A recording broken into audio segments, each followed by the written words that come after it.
Hello and welcome. Now, after 2 decades of total abandonment of oil exploration and production operations in Ogoniland, President Bola Tinubu is set to begin oil production in that area.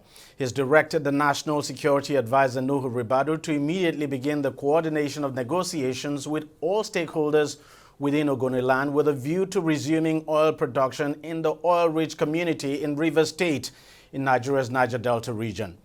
The president, who gave the directive in Abuja when he met with Ogoni leaders, including Rivers State Governor Siminalayi Fubara and Minister of the Federal Capital Territory Nyesom Wike at the presidential villa, promised that his administration would prioritize peace, justice, and sustainable development of the region. He directed the ministers in charge of petroleum and gas, the Nigerian National Petroleum Company Limited, and the Rivers State government now to cooperate with the Office of the National Security Advisor to achieve the mandate. In response, the Ogoni leaders expressed their community's readiness now to commence the process of finding lasting solutions to the lingering challenges in Ogoniland. However, some activists and environmentalists have opposed the government's plan to resume oil production in Ogoni, urging the government to halt the plan until meaningful talks with local communities are complete.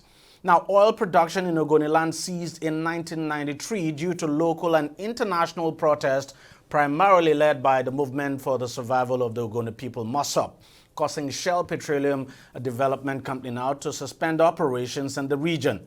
In fact, Shell hasn't pumped oil from most of its wells now there since then. Shell, by the way, has been blamed for the massive pollution of Ogoniland, and there is an ongoing cleanup of the environment there, which by some estimates has actually gobbled up to $1 billion with some people saying, well, there isn't much to show for the expense. But then the hydrocarbon pollution remediation project, HYPREP, which is carrying out the cleanup, says it has attained 75% restoration of 560 hectares of oil-degraded mangroves in Ogoni. It also says the shoreline cleanup in the area has progressed to a 20% completion rate, and that the soil and groundwater remediation of the medium-risk complex sites has advanced substantially. Well, let's discuss all of this some more. I'm now being joined on the program by legal practitioner Kwe Barino-Paul, who joins us from Port Harcourt. Also joining us from Akwa Ibom State is, of course, an environmentalist, that is Mfon Edet. She joins us, as I said, from Akwa Ibom State. Thank you very much for coming on the program. Let me start with you, Kwe Barino-Paul. What do you make of this plan by the government to resume oil production in Ogoni? It's not as if it's starting right away, but then here you have the government beginning the process in terms of negotiation and all of that so that oil production can resume there. Okay, thank you very much, Mr. DG, for having me on the show.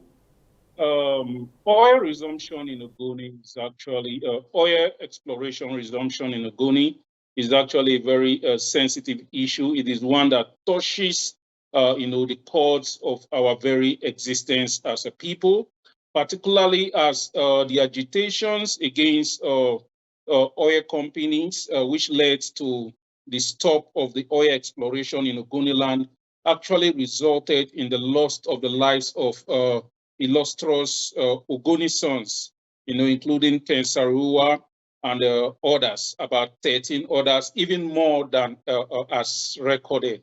So do Ogoni people really want oil exploration to resume in Ogoni? Of course, the answer is, it's two-sided. The answer is two-sided.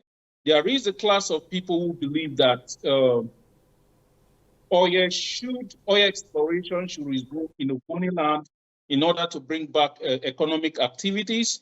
They believe that oil resumption will provide jobs.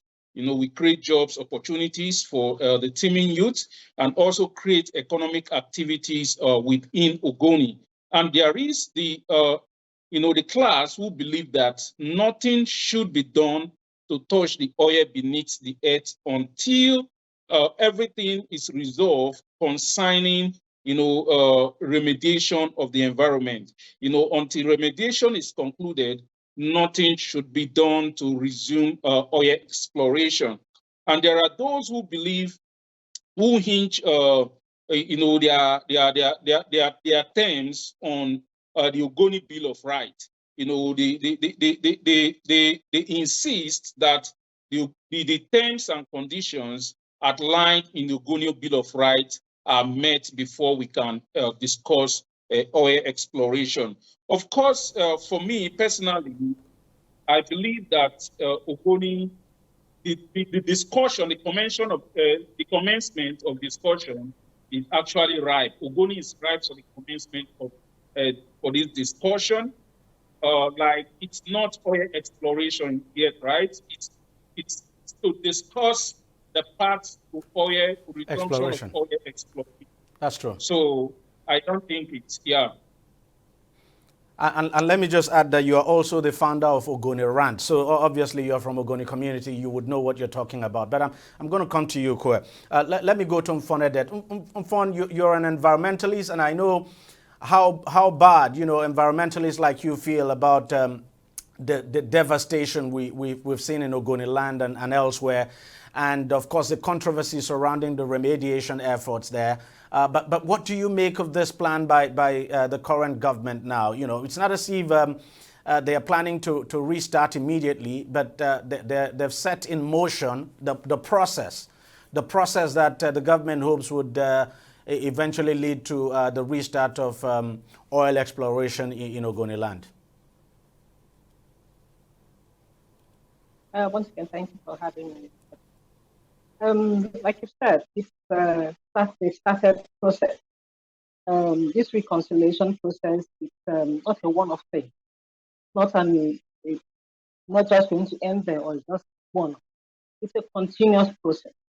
And reconciliation helps to build trust, foster cooperation amongst the people, and give them that benefit that, yes, what the government wants to do, they will do that. And reconciliation is also a process where all the stakeholders involved, the people in the community, the oil companies and the government agencies would sit down and really sit down and check so many things. Because it's not just about reconciling or just saying they're going to do it, but everything has to be put into consideration. And I also like it that this reconciliation process is sort of a way for the government to acknowledge that, yes, there was a problem, and acknowledge that in the past they didn't do well. And it's an opportunity for them to also put in place modalities that can help to, build not just the trust of the people or get them a formidable sense of living. Because the suffering of the people cannot, the people of that area due to the degradation of their soil and non-compliance to the remediation process. Trust me, the people of that region have suffered a lot. So just reconciling or coming or starting this process, I like it that we started the process, and it's going to take a while. I don't think just since they have started negotiating or want to start oil production, it's not going to be an immediate. It may take time. It may take a while, but it's a process. So it's a step in the right direction, because I'm very that majority of the people of the Ogoni, land would want something to start in that region. Because if just abandoning it like that, it's not really going to help. There's a whole lot of damage that has been caused in that region, the soil, the air, the health risk, and so many challenges are facing in that region. So this government's action on getting things to be done there, I'm sorry, to bring a lot of positive activities in that region. Let me ask you, Mfon, do you think oil production can actually resume while the cleanup of the environment is going on? Can both happen, say, simultaneously? I don't think so. It won't even be right, because you have to carry out certain things, like environmental assessment of the area. I mean, what went wrong? How well? What you have to put in modalities Sorry in to place cut you. to Sorry ensure to that, cut in now. oh, The reason I things asked you risk, that question is you because, people as we have know, that their remediation concern. effort You now have to being build carried their out by trust. HYPREP is going on there, and we know it's going to take a Right? long time. There No, have been some it estimates cannot that happen. says it might take up to 30 years, if not more than that. And of course, you would not expect that Ogoni people would have to wait for another 30 years before oil exploration begins. And I would think that's what the president is thinking, this government is thinking. So the question is, can both actions actually take place at the same time? So while you're doing the remediation, oil exploration begins. Problem with that? I don't think it should, in my opinion, though. Yes, no. Because you have to make it, at least give them something to hold on. You've not cleared or the land or the region that the remediation has not been done fully. You've not done that, and you want to start another one. What's the probability that when you start this, it will not have issues resolving after that or to add to it? Why not resolve one issue first before you start another one? But I think if the government is can done in a very short period of time, it's just to put in implement strategies that are achievable. And these are not a rocket science, but once put them in place and ensure that they are working, then fine, build the trust of the people. And then you have to carry the people along, not just all the community along, the people in the community itself. You have to carry them along. There have to be environmental sensitization of the people of what is going to happen. You also need time for them to also accept. There are some people that may have been displaced from their homes or from their land. How do you resolve that? And then you want to start another one. There are some people that may have been exposed to that don't even have source of living or livelihood. How do you ensure that they are being compensated for those that still have compensation issues? So all these need to be resolved, and I'm sure it's going to take some time for that to happen. And once that is done, all exploration, I'm sure, it's just a minor thing for those that do it. So I don't think it should be something that should be immediately. It's a process. They've started the process. Okay, let me bring Kua here. All right. Let me bring in Kua here. Okay. Kua, you are the man on the ground. You are from that area, so I mean you would know. You obviously you would have seen the elders who met with the president, and those elders have said, well, that they're going to help to talk. They're going to go back to the community, talk with the people. They're going to hold consultation and all of that.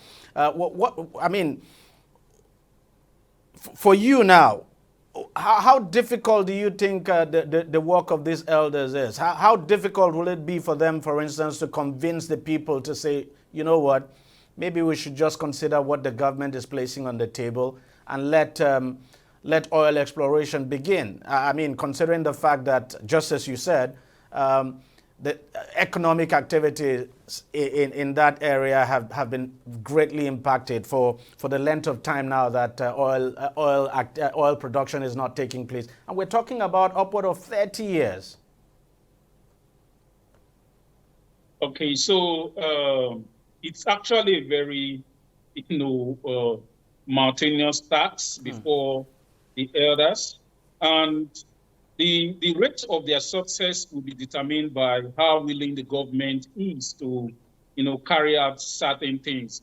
Like I said, there are the group of thoughts who actually feel like the terms in the Ogoni Bill of Rights must all be fulfilled before anything exploration can commence. And of course, the Bill of Rights have a lot of terms. And some of them, I don't know, some of them might not be, practicably, met at this point. And if the government wants to, get this thing done, they have to be willing to, do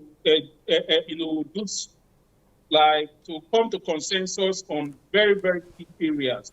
Like, for instance, the exoneration of Ken Saro-Wiwa and the 8 others that were unjustly executed, and also some other key areas that actually touch on the sentiment of the people. It's actually a mohi tax, because you have to be able to reconcile the people, who actually are insisting that the Bill of Rights must be met, and the class of people who feel that nothing should be done on the remediation is completed. You have to be able to convince these people to join those who believe that for the sake of economic prosperity, oil resumption should actually recommence in Ogoni. So basically, it's going to be a difficult task, but the success actually depends on how well the government is willing to meet most of the demands of the Ogoni people. It might not be necessarily all the demands, but at least most of the demands. It's very necessary the government meets most of the demand, especially as it relates to the execution of Ken Saro-Wiwa and 8 others, as well as the death of the Ogoni 4. Beyond the issue of the late Ken Saro-Wiwa and the others who were executed, and the Ogoni 4 that you talked about, beyond that, as someone from that area, what other things do you think would need to happen, maybe at the very minimum, to get oil exploration to resume in that area? All right, so one of the core issues, demands of the Ogoni people is resource control. If the government, I know that the petroleum industry bill actually makes some provision for host community, percentage in terms of, revenue generated from oil drill from, their land and all of that. The government has to make deliberate efforts to give a level of control, to host communities, to give a level of control to the Ogoni people. There should be a level of conviction. There is a lot of suspicion that Shell is returning in disguise. And you have to be able to convince the people that this is not Shell coming in disguise. This is something different. This is something that we actually, replicate or meet the demands, the dreams and aspirations of, our forebears who actually started the struggle, the Ogoni struggle. So if these things are met, if this level of control is given to the community, and a level of development is assured that, okay, if this thing is done, this is the level of development that will come into Ogoniland. We are going to be siting the refineries in Ogoniland. We are going to be siting the oil companies in Ogoniland, and different other things that will ensure that economic activities, that Ogoni becomes an economic hub. If these, things are met, it could go a long way, to convince even those who are, not in support of the return of the exploration to have a rethink. I know Umfon talked about, the possibility of having another pollution when oil exploration resumes in Ogoni. Is that a fear that the people of Ogoni have? Is that some kind of concern that a number of people in the communities in Ogoniland actually have? Yes, it's actually one of the fears that the people in Ogoni have. They feel like if you've not cleared up this mess, why start up a process that will provide further mess? So the government should be able to provide, a technical conviction that this oil exploration would not necessarily translate to oil spillage, would not necessarily translate to environmental pollution or degradation as it was in the past. There has to be some technical,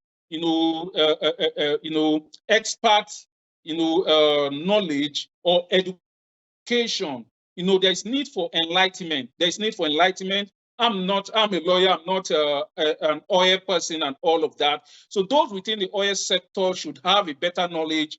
I feel, for me personally, I don't think the remediation and the oil exploration cannot go hand in hand, because I feel there are two different processes, and I feel oil exploration can go on without, having an actual spill. However, there is need to show that technically that is possible.